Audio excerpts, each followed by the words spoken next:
নমস্কার বন্ধুরা, সবাই কেমন আছেন? কেক লাভার্সের পক্ষ থেকে আজ একটা অরেঞ্জ ফ্লেভারে বেন্ডো কেক নিয়ে চলে এসেছি। এই কেকটা যদি কারোর ভালো লাগে কন্ট্যাক্ট করে নেবেন, নিচে কন্ট্যাক্ট নাম্বার দেওয়া আছে। স্পঞ্জটা দেখেই বুঝতে পারছেন কতটা সফট হয়েছে। এখানে লেয়ারটা আমরা কেটে নেব, নিয়ে ফার্স্ট লেয়ারটা বসিয়ে দিয়ে এখানে সুগার সিরাপ অ্যাড করে দেবো। আচ্ছা, এর মাঝে বলে রাখি, যারা আমার ভিডিও দেখেন তাদেরকে অসংখ্য ধন্যবাদ। এইভাবে আমার পাশে থাকুন যাতে আমি আরও নতুন ভিডিও আপনাদের সামনে আনতে পারি। আর যারা আমার কাছে কেক অর্ডার দিতে চাইছেন তাদের নিচে কন্ট্যাক্ট নাম্বার দেওয়া আছে, কন্ট্যাক্ট করে নেবেন।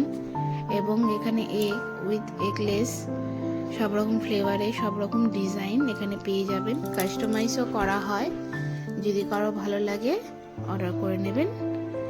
এখানে ফ্রেশ কেক বানানো হয় এবং অর্ডার নিয়ে বানানো হয়। এখানে দু রকম ক্রিম দিয়ে আমরা কেকটাকে কভার করে দেবো, দিয়ে ভালো করে স্প্রেড করে দিয়ে জিগজ্যাগ স্ক্র্যাপারটা দিয়ে সাইডে ডিজাইনটা করব। এখানে পেনালাইফের মাথাটা দিয়ে ওপরে ডিজাইনটা করে দেবো, দিয়ে একটা বাটারফ্লাই বসিয়ে দিয়ে এখানে গোল্ডেন এবং হোয়াইট স্প্রিঙ্কেলগুলো দিয়ে দেবো, দিয়ে আস্তে করে টিস্যুতে বসিয়ে দেবো। যদি আমার ভিডিওগুলো ভালো লাগে লাইক শেয়ার করবেন। ধন্যবাদ।